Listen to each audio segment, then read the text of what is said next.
ಬೆಳಗಾವಿಯ ಬಿಗ್ ಸಾಹುಕಾರ ಸತೀಶ್ ಜಾರಕಿಹೊಳಿ ಅವರಿಗೆ ಈಗ ಉಪಮುಖ್ಯಮಂತ್ರಿ ಸ್ಥಾನವನ್ನ ಖಚಿತ ಮಾಡಿದ್ದಾರೆ.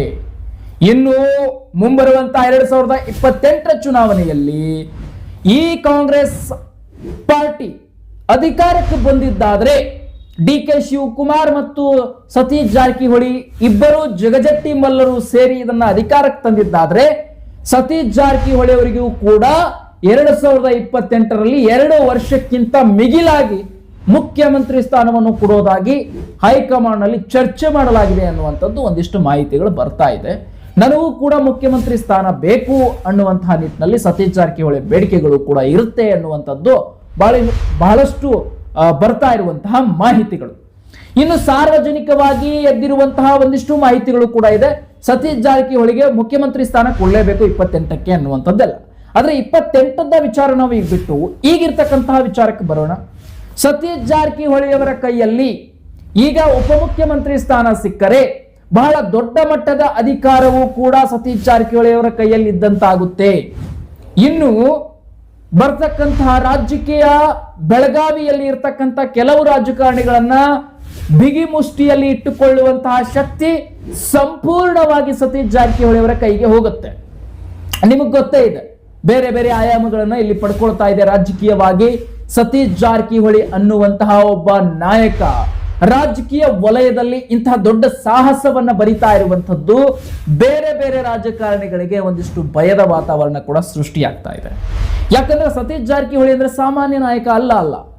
ರಾಜಕೀಯ ವಲಯದಲ್ಲಿ ಏನ್ ಬೇಕಾದ್ರೂ ಮಾಡ್ತಕ್ಕಂತಹ ನಾಯಕ.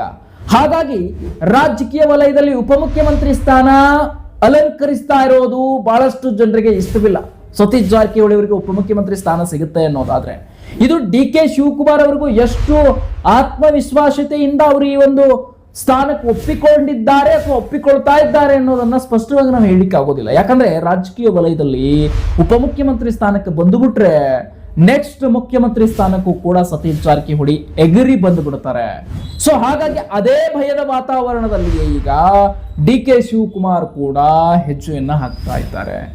ಬಿಜೆಪಿಯ ಜೊತೆಗೆ ಡಿ.ಕೆ. ಶಿವಕುಮಾರ್ ಅವರು ಕೂಡ ಮಾತನಾಡಿದ್ರು, ಇಲ್ಲಿ ಯಾವುದೇ ವೇದ ಮತ್ತು ಮತ್ತೊಂದು ದ್ವೇಷ ಅಂತ ಬೇಡ, ನಾವೆಲ್ಲರೂ ಕೂಡ ಸಹಕಾರದಿಂದ ಕೆಲಸ ಮಾಡ್ಕೊಂಡು ಹೋಗೋಣ ಒಟ್ಟಿಗೆ ಅಂತ ಬಿಜೆಪಿ ಅವ್ರನ್ನ ಸಭೆ ಕರೆಸಿ ಮಾತನಾಡಿದ್ದಾರೆ. ಪ್ರಹ್ಲಾದ್ ಜೋಶಿ ಅವರನ್ನ ಕರೆಸಿ ಮಾತನಾಡಿದ್ದಾರೆ ಡಿ.ಕೆ. ಶಿವಕುಮಾರ್ ಅವರು. ಡಿ.ಕೆ. ಶಿವಕುಮಾರ್ ಅವ್ರಿಗೂ ಗೊತ್ತು, ಸ್ವಲ್ಪ ಹೆಚ್ಚು ಕಡಿಮೆ ಆದ್ರೆ ಸಿಎಂ ಸ್ಥಾನ ಕೂಡ ಕೈ ಬಿಟ್ಟು ಹೋಗುತ್ತೆ. ಯಾಕೆ ಗೊತ್ತಾ, ಡಿ.ಕೆ. ಶಿವಕುಮಾರ್ ಮುಖ್ಯಮಂತ್ರಿ ಆಗಿರಬಹುದು, ಸ್ಥಾನ ಅಧಿಕಾರ ಇದೆ ದೊಡ್ಡದಲ್ಲ, ಅಧಿಕಾರವೇ ದೊಡ್ಡದು ಅಂತಲ್ಲ, ಅಧಿಕಾರದಲ್ಲಿ ಅಧಿಪತಿಯಾಗುವಂತಹ ಲೆಕ್ಕಾಚಾರಗಳು ಕೂಡ ಇರಬೇಕು. ಆಗ ಮಾತ್ರ ಆ ಅಧಿಕಾರ ಒಂದು ದೊಡ್ಡ ಮಟ್ಟದ ಅಧಿಕಾರ ಆಗುತ್ತೆ. ಅಧಿಪತಿ ಇಲ್ಲದ ಅಧಿಕಾರ ಕೇವಲ ಶೂನ್ಯ, ಯಾವಾಗ ಬೇಕಾದ್ರೂ ಬಿದ್ದು ಹೋಗಬಹುದು. ಆದ್ರೆ ಕಾಂಗ್ರೆಸ್ ಪಕ್ಷದಲ್ಲಿ ಅಧಿಪತಿಯಾಗಿ ಮೆರೆಯುವಂತಹ ಸಾಧ್ಯತೆ ಮತ್ತು ಅಧಿಪತಿ ಅನ್ನಿಸಿಕೊಳ್ಳಬಹುದಾದಂತಹ ಶಕ್ತಿ ಬೆಳಗಾವಿಯ ಸಾಹುಕಾರ ಸತೀಶ್ ಜಾರಕಿಹೊಳಿ ಅವರಲ್ಲಿದೆ. ಸೊ ಹಾಗಾಗಿ ಸತೀಶ್ ಜಾರಕಿಹೊಳಿ ಅವರನ್ನ ಕಂಡ್ರೆ ಕಾಂಗ್ರೆಸ್ ಹೈಕಮಾಂಡ್ ಕೂಡ ಕೈ ಮುಗಿಯುವಂತಹ ದಿನಕ್ಕೆ ಬರುತ್ತೆ. ಯಾಕೆ ಗೊತ್ತಾ, ಬೆಳಗಾವಿಯ ಸಾಹುಕಾರ ಮನಸ್ಸು ಮಾಡಿದ್ರೆ ಸರ್ಕಾರನ ಅಲ್ಲೋಲ ಕಲ್ಲೋಲ ಮಾಡ್ತಾರೆ ಅನ್ನೋದು ರಾಜಕೀಯ ವಲಯದಲ್ಲಿ ಇರ್ತಕ್ಕಂಥ ಒಂದು ಫೇಮಸ್ ಆಗಿರುವಂತ ವರ್ಡ್. ಯಾಕೆ ಹೇಳ್ತಾ ಇದ್ದೀನಿ ಅಂದ್ರೆ, ಸತೀಶ್ ಜಾರಕಿಹೊಳಿ ಅವರ ಸಹೋದರ ಈ ಹಿಂದೆ ರಮೇಶ್ ಜಾರಕಿಹೊಳಿ ಅವರು ತಗೊಂಡು ಹೋಗಿದ್ರಲ್ಲ 17 ಶಾಸಕರನ್ನು. ಸೊ ಆ ಭಯದ ವಾತಾವರಣ ಇದೆ. ರಮೇಶ್ ಜಾರಕಿಹೊಳಿ ಅವರು ಏನೂ ಮಾಡದೇನೆ 17 ಶಾಸಕರನ್ನ ಕರ್ಕೊಂಡು ಹೋಗ್ತಾರೆ ಅಂದ್ರೆ ಇನ್ನು ಸತೀಶ್ ಜಾರಕಿಹೊಳಿ ಎಷ್ಟು ಶಾಸಕರನ್ನ ತನ್ನ ಆತ್ಮವಿಶ್ವಾಸತೆಯಲ್ಲಿ ಇಟ್ಕೊಂಡಿರಬಹುದು. ಮನಸ್ಸು ಮಾಡಿದ್ರೆ ಏನ್ ಬೇಕಾದ್ರೂ ಆಗಿ ಹೋಗುತ್ತೆ. ಸೊ ಹಂಗಾಗಿ ಸತೀಶ್ ಜಾರಕಿಹೊಳಿ ಅವರನ್ನ ಉಳಿಸಿಕೊಳ್ಳೋದು ಕಾಂಗ್ರೆಸ್ನ ಹೈಕಮಾಂಡ್ ಲೆಕ್ಕಾಚಾರ. ಅವರನ್ನ ಉಳಿಸಿಕೊಂಡು ಅವರಿಗೆ ಉಪಮುಖ್ಯಮಂತ್ರಿ ಸ್ಥಾನ ಕೊಡೋದು, ನೆಕ್ಸ್ಟ್ ಅವರಿಗೆ ಮುಖ್ಯಮಂತ್ರಿ ಸ್ಥಾನವನ್ನು ಕೂಡ ಇಂತಿಷ್ಟು ವರ್ಷ ಅಂತ ಕೊಡೋದು, ಇದೆಲ್ಲವೂ ಕೂಡ ಲೆಕ್ಕಾಚಾರ ನಡೀತಾನೆ ಇರುತ್ತೆ.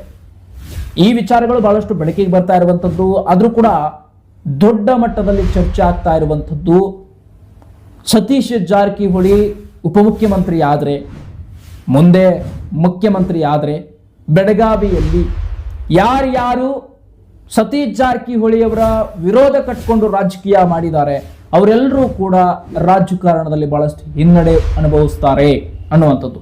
ಉದಾಹರಣೆಗೆ ಈಗ ಶಾಸಕ ಲಕ್ಷ್ಮಣ್ ಸವದಿ ಅವರು ಒಂದು ಆರೋಪಗಳನ್ನು ಮಾಡಲಾಗಿತ್ತು. ಈ ಹಿಂದೆ ಸತೀಶ್ ಜಾರಕಿಹೊಳಿ ಅವರೇ ಆರೋಪ ಮಾಡಿದ್ರು, ನನಗೆ ನನ್ನ ಮಗಳ ಅಂದ್ರೆ MP ಕ್ಯಾಂಡಿಡೇಟ್ ನಿಂತಹ ಸಂದರ್ಭದಲ್ಲಿ ಪ್ರಿಯಾಂಕಾ ಜಾರಕಿಹೊಳಿ ನಿಂತ್ಕೊಂಡಿದ್ರಲ್ಲ, ಆ ಟೈಮಿಂಗ್ನಲ್ಲಿ ನನಗೆ ನನ್ನ ಪಕ್ಷದವರೇ ದ್ರೋಹ ಬಗ್ದಿದ್ದಾರೆ ಅಂತ ಸತೀಶ್ ಜಾರಕಿಹೊಳಿ ನೇರವಾಗಿ ಪರೋಕ್ಷವಾಗಿ ಮಾತನಾಡಿದ್ರು. ಆ ಸಂದರ್ಭದಲ್ಲಿ ಲಕ್ಷ್ಮಣ್ ಸವದಿ ಅವರನ್ನ ಗುರಿಯಾಗಿ ಇಟ್ಟುಕೊಂಡು. ಸೊ ಅಂತ ಸಂದರ್ಭದಲ್ಲಿ ಇವರ ಕೈಯಲ್ಲಿ ದೊಡ್ಡ ಅಧಿಕಾರಗಳು ಸಿಕ್ಕರೆ ಖಂಡಿತವಾಗಿಯೂ ಬೆಳಗಾವಿಯಲ್ಲಿ ಈಗ ಸತೀಶ್ ಜಾರಕಿಹೊಳಿ ಅವರು ಅಂದುಕೊಂಡಂತೆ ಅಶೋಕ್ ಪಟ್ಟಣಿಗೆ ಬೇರೆ ಬೇರೆ ಸ್ಥಾನಗಳನ್ನು ಕೊಡೋದು, ಲಕ್ಷ್ಮಣ್ ಸವದಿ ಅವರಿಗೆ ಯಾವುದೇ ಸ್ಥಾನಮಾನಗಳನ್ನು ದೊರಕಿಸೋದಿಲ್ಲ. ಬರೀ ಲಕ್ಷ್ಮಣ್ ಸವದಿ ಅವರು ಅಷ್ಟೇ ಅಲ್ಲ, ಇಲ್ಲಿ ಬೆಳಗಾವಿಯಲ್ಲಿ ಸಂಪೂರ್ಣವಾಗಿ ಜಾರಕಿಹೊಳಿ ಸಾಹುಕಾರರ ಅಟ್ಟಹಾಸವೇ ನಡಿಬೇಕು, ಆಟವೇ ನಡಿಬೇಕು ಅನ್ನುವಂಥ ಲೆಕ್ಕಕ್ಕೆ ಬಂದು ನಿಂತ್ಕೊಳ್ಳುತ್ತೆ. ಆ ಕಡೆ ಮೀಸೆತ್ತಿರುವಂತಹ ಏನು ರಮೇಶ್ ಕತ್ತಿ ಇದ್ದಾರೆ, ಅವರು ಆಗಿರಬಹುದು, ಲಕ್ಷ್ಮಣ ಸವದಿ ಅವರಾಗಿರಬಹುದು, ಇನ್ನಿಷ್ಟು ಕೆಲವೊಂದಿಷ್ಟು ನಾಯಕರಿದ್ದಾರೆ. ಇವರನ್ನ ರಾಜಕೀಯವಾಗಿ ಹಿನ್ನಡೆ ಉಳಿಸ್ತಕ್ಕಂಥದ್ದು ಜಾರಕಿಹೊಳಿ ಕುಟುಂಬದ ಒಂದು ಶಕ್ತಿಯನ್ನ ತೋರಿಸೋದಕ್ಕಂತಾನೆ, ಅಥವಾ ಇವರ ರಾಜ್ಯಕ್ಕೆ ಹಿನ್ನಡೆ ಮಾಡೋದಕ್ಕಂತಾನೆ ಬೇರೆ ಬೇರೆ ಅಧಿಕಾರಿಗಳನ್ನ ಗಿಟ್ಟಿಸ್ಕೊಳ್ತಾ ಇದ್ದಾರೆ ಅಥವಾ ಅಧಿಕಾರವನ್ನು ಪಡ್ಕೊಳ್ತಾ ಇದ್ದಾರೆ ಅಂತಲ್ಲ.